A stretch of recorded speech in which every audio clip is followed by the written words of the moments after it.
Hello students, welcome back to my YouTube channel सबकी पाठशाला। मैं हूं सुनील ढांडा। आज हम पार्ट 10 में वही कुछ एक्स्ट्रा क्वेश्चन मैंने कहा था कि करेंगे हम। 3 क्वेश्चन लास्ट के थे, 3 मैंने और ऐड कर दिए। इन 6 क्वेश्चन को हम डिस्कस करेंगे। देखिए, पहला क्वेश्चन ये है, find the HCF of the polynomial A and B. हमारे पास दो पॉलिनोमियल गिवन है, ए और बी। इनका मुझे एचसीएफ फाइंड करना है। तो कैसे फाइंड करूंगा मैं? ए का जो पॉलिनोमियल है वो हमारे पास है x square plus 6x plus 9 and then x plus 3। Clear? अब हम पहले इसको फैक्टर कर लेंगे। उसके आपको मालूम है, 9th में सीख चुके हो कि हम लास्ट टर्म को फर्स्ट टर्म से मल्टीप्लाई करते हैं हम। तो यहाँ पर आप देखिए, आपके पास है x square plus 6x plus 9। यहाँ कुछ नहीं है, क्या काउंट करेंगे? 1, तो होगा 9 1 जा 9। क्लियर? अब इस 9 को हमें ऐसे फैक्टराइज करना है ताकि प्रोडक्ट उसकी क्या आएगी? 9 आएगी, लेकिन उनका जो सम आएगा वो मिडिल टर्म यानी कि 6 आना चाहिए। तो 3 जा 9 and then 3 plus 3 equal to 6। हमारी रिक्वायरमेंट कंप्लीट हो गई। तो हम यहाँ लेंगे x square plus 3x plus 3x plus 9। Pair बनाइए, एक पेयर ये बन जाएगा, एक पेयर ये बन जाएगा। इस एक पेयर में कॉमन आ गया x, अंदर आएगा x प्लस 3। इसमें कॉमन आएगा आपके पास 3, अंदर आ जाएगा x प्लस 3। अब इस पार्ट में x प्लस 3, इस पार्ट में x प्लस 3 दोनों के लिए कॉमन है। x प्लस 3 को आपने बाहर ले लिया, अंदर अगेन आ गया x प्लस 3। और एक फैक्टर आपको और दिया उन्होंने, x प्लस 3। ये 3 आपके पास है a के लिए। अब आप b को लीजिए। b में गिवन है आपके पास x square plus 2x minus 3 and x minus 1। इसको आप फैक्टराइज करिए। X square plus 2x minus 3, 3 बन जा 3, सो 3 1 जा 3, और 3 माइनस 1 इक्वल टू 2। 3 प्लस 1 4 होता है, लेकिन 3 माइनस 1 इक्वल टू 2 भी होता है। तो क्या 3 माइनस 1 इक्वल टू 2। अब हम यूज करेंगे इसको एक्स स्क्वायर। देखिए, प्लस का हमें चाहिए तो प्लस का रखिए यहाँ पर 3x माइनस x माइनस 3। इनमें से कॉमन क्या आएगा? इसमें कॉमन x आ गया, अंदर आएगा x प्लस 3। इसमें x है, ठीक है। इसमें क्या है? 3 है तो x नहीं है, इसमें x कॉमन नहीं ले सकते, 3 कॉमन नहीं ले सकते हो। तो इसमें कहेंगे माइनस का 1 कॉमन ले लेंगे। क्लियर? अब जो माइनस 1 कॉमन लेंगे, अंदर आ जाएगा x प्लस का आ जाएगा और प्लस का 3 हो जाएगा। इसमें भी x प्लस 3 है, इसमें भी x प्लस 3 है।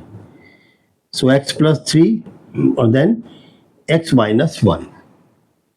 क्लियर? ये आपका आ गया इसमें।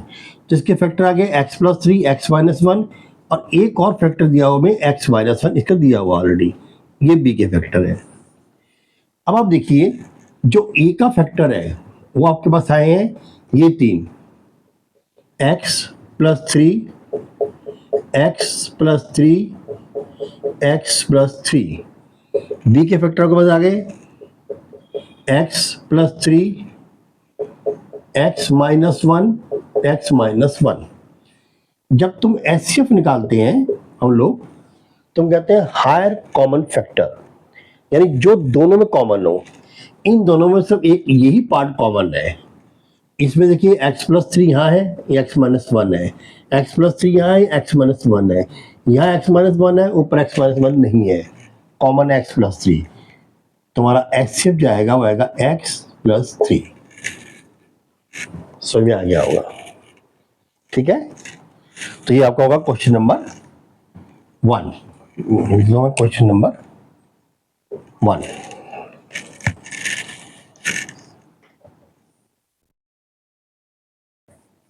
अब लेते हैं क्वेश्चन नंबर 2 को।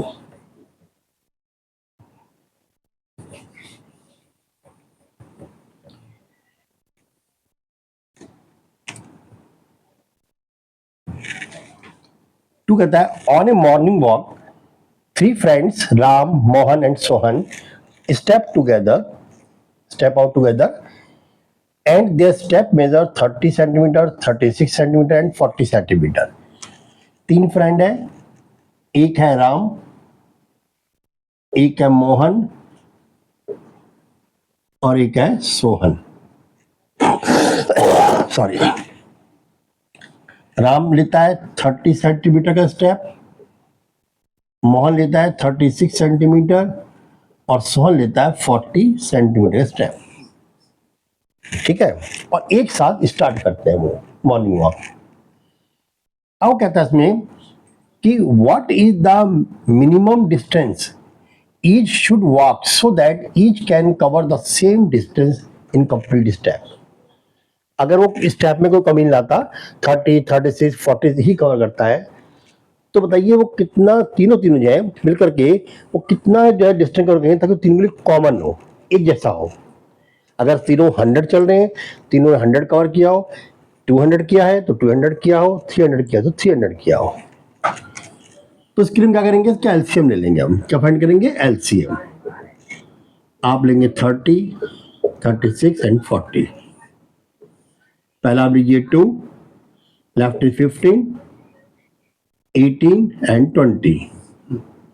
फिर 2 से करिए आप, ये 15, 9 एंड देन 10। फिर 2 से करिए आप, 15, 9 एंड 5। अब नाउ 3 से करिए आप, 5, 3 एंड 5।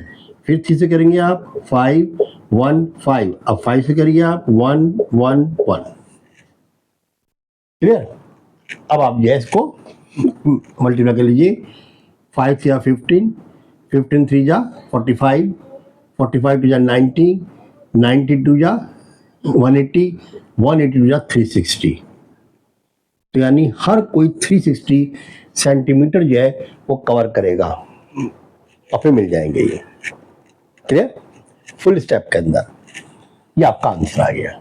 तो कहता है so that then each can cover the same distance in complete. तो सबने क्या किया, 360 सेंटीमीटर डिस्टेंस कवर किया, चाहे राम हो, चाहे मोहन हो, चाहे सोहन हो। लेकिन यहाँ वो क्वेश्चन इसमें नहीं पूछा है, आपको ये नहीं पता किसने कितने स्टेप्स यूज किए, यानी कौन कितना स्टेप चला तो ये कवर किया डिस्टेंस, हर एक अलग अलग आएंगे। तो अगर वो भी पूछ रहे आपसे, तो मोहन के जो नंबर ऑफ स्टेप्स होंगे, नंबर ऑफ स्टेप्स मोहन के क्या होंगे, आपको 360 को इसके 30 सेंटीमीटर से डिवाइड करना है, 12 स्टेप्स लेगा वो कंप्लीट कर लेगा। अगर हम मोहन की बात करें, आपकी होती मोहन की बात करें हम, तो 360 डिवाइडेड बाई 36 यानी कि 10 स्टेप में ही वो इतना डिस्टेंस कवर कर लेगा। अगर हम सोहन की बात करें हम, तो 360 अपॉन 40 यानी कि वो 4 यानी वो 36 9 स्टेप में वो अपने इस डिस्टेंस कवर कर लेगा। तो तीनों के जो स्टेप्स हैं, नंबर स्टेप्स हैं, वो अलग अलग होंगे, लेकिन डिस्टेंस क्या होगा, सेम हो जाएगा। ये था क्वेश्चन नंबर 2। अब आते हैं क्वेश्चन नंबर 3 पर। ये मैंने अच्छे से क्वेश्चंस निकाले हैं जो मुझे लगता है कि बोर्ड में भी आ सकते हैं। क्वेश्चन नंबर 3 देखिए। अब आप थर्ड में है, if 2 positive integers p and q, हमारे पास 2 पॉजिटिव इंटीजर है, एक p और एक q, written as the p equal to ab square and q equal to a cube b and a and b both are the prime number. ये a b दोनों क्या है, prime numbers है। को प्राइम होता है, इनका फैक्टर क्या होता है, कॉमन 1 होता है। अब कहता है इसमें आपको देन वेरीफाई, प्रूव करिए आप that LCM of p and q into HCF of p and q, ठीक है, इक्वल टू होगा p इंटू q, ये प्रोडक्ट होता है नंबर p एंड q। अब देखिए आप एलसीएम निकालिए इसका और एचसीएफ निकालिए। जब आप एचसीएफ निकालेंगे तो आपको मालूम है कि दोनों हर कॉमन आएगा, वही आएगा। इसमें है एक तो ए बी स्क्वायर और दूसरा है ए क्यूब बी। इन दोनों में जो हायर कॉमन है वो क्या है, ए, और दूसरा इसमें बी स्क्वायर, ये आ गया आपके पास एचसीएफ। यहाँ ए क्यूब है, यहाँ ए है तो मिनिमम ए आ गया, और यहाँ बी स्क्वायर, यहाँ पर क्यू है तो बी स्क्वायर आ गया, हायर कॉमन पर जो हायर कॉमन हो दोनों में। ठीक है, समझ आ गया, ये दोनों का आ गया। अब लिखते हैं एलसीएम। एलसीएम में क्या होता है, लीस्ट कॉमन, तो जो कम से कम होना ही चाहिए सब में। जैसे आप देखिए A B square A cube B, इसमें हम क्या लेंगे, एक तो लेंगे हम ए क्यूब और फिर लेंगे हम बी स्क्वायर, तो ए क्यूब बी स्क्वायर, ये क्या आ गया, इसका एलसीएम आ गया। अब आप पुट कर दिए वैल्यू इसके अंदर, एलसीएम पुट करिए आप a cube b square into s से पुट करिए आप ए बी स्क्वायर, नंबर आपके पास क्या है पी ए बी स्क्वायर, और क्यू है ए क्यूब बी, यानी मैंने नंबर के पॉइंट पर नंबर पुट कर दिए और एलसीएम के पॉइंट पर एलसीएम पुट किया, एचसीएफ पर मैं एचसीएफ पुट कर दिया। अब प्रोडक्ट निकाल लिया आप, ए रेज़ टू पावर 4 ए की पावर 3 और ए की पावर 1, ए की पावर 4 हो गई, बी की पावर 2 बी की पावर 2, तो बी की पावर क्या आ गई 4 आ गई।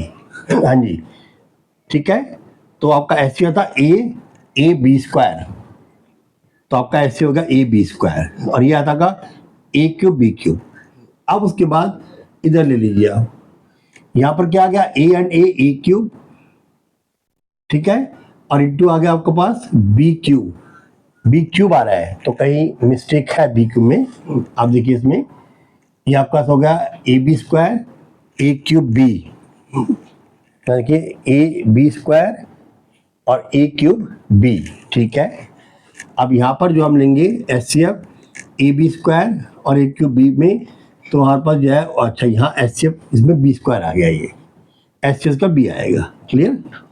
तो यहाँ पर जो है इसको हम स्क्वायर में लेंगे, तो यहाँ पर जो है ये बी क्यूब आ जाएगा, क्लियर, समझ आ गया ना। तो यहाँ पर जो एचसीएफ है ना इसका वो ए बी है, ए बी स्क्वायर नहीं है, क्योंकि हमें क्या लेना होता है, हमें लेना होता है हायर कॉमन फैक्टर, यहाँ पर ए है और यहाँ पर बी है। तो आपके पास जो है जब यहाँ पर आएगा तो दोनों साइड आ गया, बस दोनों क्लियर हो गई, left hand side equal to right hand side, ठीक है, ए क्यूब इंटू ए की power 4 B square B cube, और यहाँ लेंगे हम तो ए और ए की पावर 3 ए की पावर 4 हो गया, और यहाँ पर हो गया बी स्क्वायर तो हो गया बी क्यूब। ये आपका ये क्वेश्चन हो गया। अब आते हैं फोर्थ पर, question number 4, question number 4, the LCM of two number is 14 times of their HCF, यानी कि दो नंबर है आपके पास, आपका दो नंबर है ए एंड बी, ठीक है। अब कहता है कि इसका जो ए और बी है, इसका जो एलसीएम है वो इसी के एचसीएफ का क्या है 14 टाइम। तो आप लेट कर लीजिए, let the HCF of A and B x, आपने सपोज कर लिया कि ए और बी का जो एचसीएफ है वो एक्स है। अब अकॉर्डिंग टू क्वेश्चन में क्या कह रहा है वो, कि जो इसका एलसीएम है, ये जैसे का ना एलसीएम जो है ए एंड बी वो किसके अकॉर्डिंग है, वो है 14 टाइम ऑफ एक्स, एक्स का 14 टाइम है। और उधर दिया हुआ है उन्होंने कि दोनों का जो सम है वो है कितना 600, किसका एलसीएम और एचसीएफ का, तो है sum of LCM and HCF equal दे रखा है 600, यहाँ पुट कर दीजिए आप, एलसीएम आपके पास है 14x, एचसीएफ आपके पास x है, इक्वल टू हो गया 600, कितना हो गया यहाँ पर 15x equal to 600, so now x is equal to 600 upon 15, कितना आ गया आपके पास, ये आ गया आपके पास 40, 15 4 जा 60, 40 आ गया, x वैल्यू आ गई।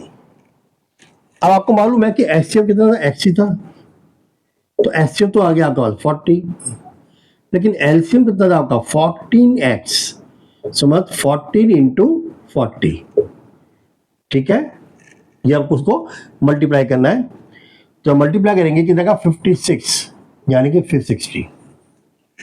आप सम भी कर लीजिए, 600 बन जाएगा इसका। क्लियर हो गया? अब कहता है if one number is 280 the find the other number. आपको मालूम ही है द प्रोडक्ट यानी first number into second number equal to LCM into HCF, दोनों साइड इक्वल होनी चाहिए। फर्स्ट नंबर उन्हें दे दिया 280, हमने फाइंड किया गया इसका 40, नहीं फर्स्ट नंबर फाइंड करना है हमें, सेकंड नंबर फाइंड करना है, हमने इसको एन ले लिया सपोज, ठीक है, हम एक्स ऊपर यूज कर चुके हैं, एन ले लिया। या एलसीएम और एचसीएफ दोनों दिया हुआ है। आपका एलसीएम कितना आ रहा है 560, एचसीएफ कितना आ रहा है आपका 40, ठीक है, आपको एन फाइंड करना है। तो आप एन फाइंड करेंगे तो कितना आएगा 560 इंटू 40 डिवाइडेड बाई 280। फर्स्ट तो आप 0 से 0 कैंसिल कर दीजिए, आप 4 से कैंसिल करेंगे 4 7 जा 28 आ जाएगा, आप 7 से करेंगे 7 8 जा 56 आ जाएगा। तो आपके पास जो दूसरा नंबर आएगा वो आएगा 80। क्लियर? देखिए नंबर आपका ये आ गया, जो नंबर आपका 80 आ गया। तो ये आपका क्वेश्चन नंबर 4 हो गया। अब लेते हैं क्वेश्चन नंबर 5। चेक करो क्वेश्चन नंबर 5 में, देखिए आप, a circular field has a circumference of 360 kilometre. ये एक सर्कुलर फील्ड है, ठीक है। इसका जो सर्कमफेरेंस है, जब हम पेरीमीटर वैसे कहते हैं, यह 360, तो इसका circumference equal to 360 kilometre. 3 cyclist हैं, start together and can cycle the 48, 60 and 72। अब यहाँ 3 है person A, B and C। एक जो है वो चलता है 48 किलोमीटर पर डे कवर करता है, B करता है 60 किलोमीटर पर डे। क्लियर? और जो C है वो कर रहा है इसमें 72 किलोमीटर पर डे, ठीक है, उस फील्ड के राउंड में। When they will meet again, वो कब मिलेंगे, और टोटल कितना का 360 किलोमीटर। अब कब मिलेंगे ये रिलेटेड होगा टाइम से, किस टाइम पे मिलेंगे, कितने देर बाद मिलेंगे। तो सबसे पहले निकालना पड़ेगा हमें कि इस स्पीड पर ए कितने टाइम में इंडिविजुअली जो है वो एक चक्कर पूरा कर लेगा। ये 360 किलोमीटर का क्या है, सर्कमफेरेंस है। तो हम निकालते हैं इसको, भाई 360 है ये वाला टोटल, तो 48 से तो कितने टाइम में करेगा वो, आप डिवाइड कर दीजिए। 12 से करिए, 12 4 जा 48, 12 या 36 4 2 एंड 15, यानी कि 15 अपॉन 2 डेज। इतने दिन में आपको 7.5 दिन लगाएंगे नहीं हम, इतने दिन में वो कंप्लीट करेगा। नेक्स्ट जो बी करेगा वो करेगा 360 अपॉन 60, 0 6 6 जा 36, यानी कि 6 डेज में एक फॉलिंग। देन सी जो है कितना करेगा, वो होगा 360 डिवाइडेड बाई 72, ठीक है, 12 3 जा 36 और 12 6 जा 72 एंड 6 5 जा 30, यानी कि 5 डेज। अब इसके दो भी हैं, एक तो ये है कि इनको हम ऐसे ही ले लें, यहाँ पर जो लेंगे तो पहले क्या करेंगे हम 2 से इसको 2 को रिमूव करेंगे, तो 2 को रिमूव करेंगे पूरे को 2 से मल्टीप्लाई कर दे दिए, बाद में डिवाइड कर लेंगे। ये हमारा टोटल देता है 15/2, ठीक है। अगर 15/2 है, अब बोलेगा 6/6, एक ले रहा है 5, तो 2 का एलसीएम ले लिया तो कितना 15 आ गया। ऐसे नहीं करेंगे इसको हम, बल्कि हम इसको जो है डायरेक्टली ऐसे समझ नहीं आएगा तो फिर प्रॉब्लम क्रिएट करेगा ये। हम इनको कन्वर्ट कर लेते हैं, वैसे आवर्स के अंदर, डे को आवर्स में कन्वर्ट कर लो आप। आपको मालूम है 15/2 डेज है, तो एक डेज में 24 आवर्स होते हैं। आप ऐसे कर लीजिए, ठीक है, तो ये हो गया 12, ठीक। अब इसे करेंगे आप तो ये होगा 180 आवर्स, तो ए तो लेगा 180 आवर, बी कितना लेगा 6 इंटू 26, 6 4 जा 24, देन 2 6 12 इंटू 14, ये 144 आवर्स लेगा। और तीसरा लेगा 5, ये सी जो है लेता है 5 इंटू 24 यानी कि 120 आवर्स। क्लियर? अब इसका जो है आप ले लीजिए पूरे का एलसीएम 180, 144 एंड 120। क्लियर? ये आप इससे जो है ले लीजिए, आप तो 2 से करेंगे आप 90। क्लियर? यहाँ जाएगा 72 और ये हो जाएगा 60, 45, 36, 30, 45, 18, 15, 45, 9, 15, 15, 3, 5, 5, 1, 5 and then 5, 5 to 15, 15 to 45, 45 to 90, 90 to 180, 180 to 360 to 720। इतने आवर्स के बाद वो फिर जो है वो कम मिल जाएंगे। अब इतने आवर्स में 24 से अब डिवाइड कर दूं मैं तो 12 टू 12 6 और देन 2 से करूंगा तो 30 डेज के बाद वो दोबारा से मिल जाएंगे आफ्टर 30 डेज।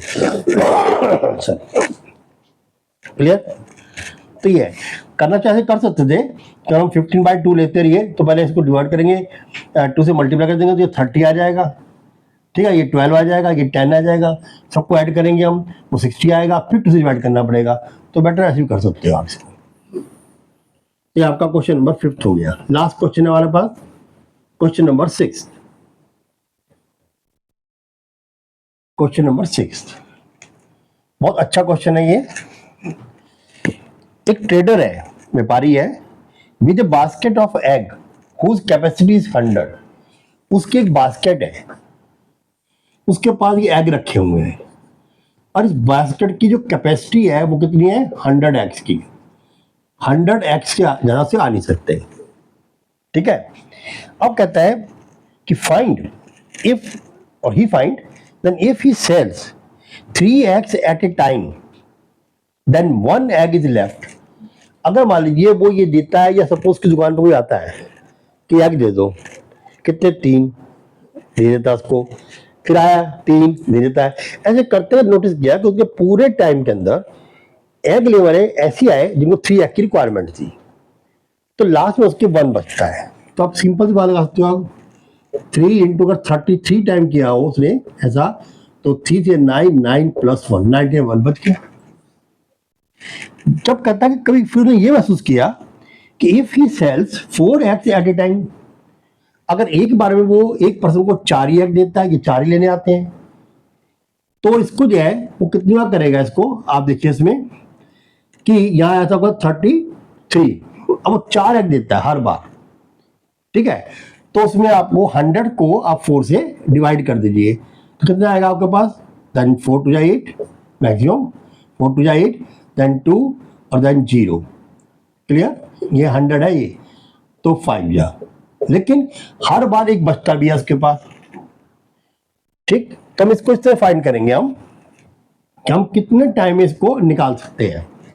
यहां पर आ जाएगा मैक्सिमम होता हूं कि आपका 32 के लगभग। ठीक है, कोई 100 पर जाना नहीं है उसने, 100 से ऊपर नहीं जाना है, जरूरी 100 ही आए, 100 से ऊपर नहीं जाना उसने। ठीक है, कितना आएगा 4 से करोगे तो 4 to 8 और 4 3 12, 100 पर हो गया ये तो। ठीक, तो आप इसको कैलकुलेट ऐसे कर लीजिए, मैं आपको इजी मैथड बता देता हूं। आपको 100 से ऊपर नहीं जाना। अगर वो 3 टाइम देता है, एक बंदे को 3 देता है, और कितना ले गया मुझे नहीं पता, मैं कहता हूँ सपोज 8 टाइम ले जाता है मेरे से, कितना था 8 टाइम्स, तो मैं करूंगा 3a और प्लस 1 हो जाएगा। ये मेरी फर्स्ट कंडीशन है। सेकंड कंडीशन ये है कि अगर मान लीजिए 4 एग एक टाइम में ले जाता है और वो ले जाता है b टाइम्स, मैं 3 को ऐसे मल्टीप्लाई यहाँ किया था ना अभी स्टार्ट में 33 से, तो 90 आ गया था। ऐसे आप 4 को b से मल्टीप्लाई करिए तो क्या 1 बचता है। थर्ड कंडीशन ये कहता है कि अगर वो एक टाइम में 7 देता है तो कुछ नहीं बचता। आप समझिए बात को कि मतलब अगर मान लीजिए कोई पर्सन जो है 3 एग हर पर्सन को देता है, और मैं सोचता हूँ मैक्सिमम 33 टाइम दे देता है वो, तो उसने 99 बेचे 3 के हिसाब से, उसका प्लस बच गया। अगर वो मान लीजिए 4 एग देता है एक पर्सन को और 4 से कम नहीं बिकता उसका, तो जरा जरा मैक्सिमम क्या वो 16 टाइम, ये करेगा 33 टाइम और ये करेगा 16 टाइम, तो कितना रहेगा 96 प्लस 1, ठीक है 7। अगर वो करे 1 बचता है तो वो 16 टाइम कर सकता है। ये क्लियर? आप इसी को बेस करके हम इसको बनाएंगे। अब देखिए आप, जब वो 3 देता है और 4 देता है, मान लीजिए वो एक टाइम में 12 एग बेच देता है। अब 12 एग में क्या होगा, ये 3 4 जा या 4 3 जा, या 3 एग देगा तो 4 टाइम, अगर 4 एग देगा तो 3 टाइम, और कहता है एक बच जाता है, तो उस तरह की टोकरी में सिर्फ 13 ही एग हो। समझ आ गया होगा? क्वेश्चन का आउटलाइन यह है कि अगर वो पर्सन एक टाइम में 3 ही एग बेचता है, ठीक है, तो उसका लास्ट में एक एग बचता है। अगर वो 4 में देगा तो भी एक एग बचता है। तो अगर वो देता है 3 एग तो 4 टाइम करता वाला 3 4 जा 12, एक बच गया। अगर करता 4 एग को तो 4 3 जा 12, तब एक बच गया। ठीक है, ये हमारी जो है क्या होगी, इसकी कॉम्प्लीमेंट्री हो गई। तो पहला कंडीशन आती है इसमें ये कि 13 एग होंगे।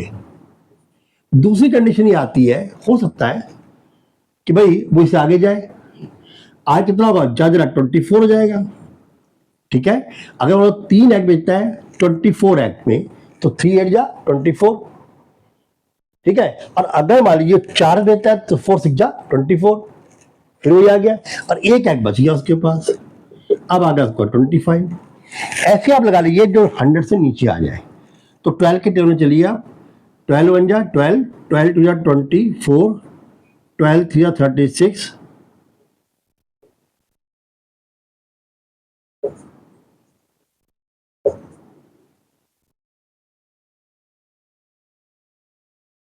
ये, और इससे आगे आ नहीं सकता, तो +1 लगाते जाइए आप। कितना आ गया 37, +1 49, +1 61, +1 73, +1 85 एंड +1 हो गया आपका 97। अब आप देखो इसमें कि वो थर्ड कंडीशन अभी हमने टच नहीं की। वो कहता अगर एक टाइम में 7 ही बेचता है वो, तब कुछ नहीं बचता उसकी टोकरी में, तो मतलब वो 7 का मल्टीपल ही आएगा, और 7 का मल्टीपल आएगा तो कितना आएगा 7 7 से लेके आप लास्ट में 70 तक आ जाएगा। लेकिन टोकरी तो एक ही है, उनमें ये कंडीशन भी फुलफिल हो सकती है, उसमें ये भी फुलफिल हो सकती है, उसमें ये भी हो सकती है। तो मतलब वो एक ऐसा कॉमन फैक्टर होना चाहिए जो इस तीनों को कंप्लीट कर सके, और वो आएगा हमारा 49। क्लियर? अगर वो 3 के टाइम बेचता है तो क्या 16 3 जा 48, 16 टाइम वो दे देगा अपने ऐप को 3 में, और एक बच जाएगा, तो 49 थे। अगर 4 के देगा तो 12 हो जाएगा, 12 4 जा 48, तब एक बच जाएगा। अगर 7 देता है तो कुछ नहीं बचेगा। तो योर आंसर इज 49। ये क्वेश्चन थोड़ा सा कॉम्प्लिकेटेड है, मैं थोड़ा सा एक बार आपको और दोबारा समझा देता हूं कि भाई इसमें देखिए आप, उसने कहा कि ट्रेडर है with a basket of egg then whose capacity 100। उन्हें ये नहीं कहा 100 एग है, उसने कहा उसकी कैपेसिटी 100 एग की है, इससे ऊपर तो हो ही नहीं सकते। तो find if he sells the 3 egg then at a time, then 1 egg is left. If he sells 4 egg at a time, then there is again 1 egg is left. Or however, if the trader sells 7 eggs at a time, there are then no egg is left. Find how many eggs are in the basket. ठीक है, तो मैंने आपको बताया कि अगर मान लो 3 egg लेता है तो 3 एग को बेचने पर और कितने बचेगा, मान लीजिए कहा कि 8 टाइम बेचता है, कि 8 टाइम्स यानी कि वही टाइम 12 हो सकता है, 13 टाइम होता है, 14 टाइम होता है, 15 होता है, जब भी बेचता है तो लास्ट में टोटल 1 बचता है बस, और आगे नहीं बचेगा। जब वो 4 को बेचता है, 4 टाइम बी टाइम बेचता है, तब इसके बाद 1 बचता है। लेकिन जो 7 को वो सी टाइम बेचता है, तब उसकी टोकरी में कोई आगे नहीं बचता। अब इसको बनाएंगे क्या कि अगर इस गेम जहां बचता है उसको लीजिए आप, दोनों कंडीशन ये सेम है। इसमें मैंने 3 और 4 का एलसीएम ले लिया, कितना आ गया 12।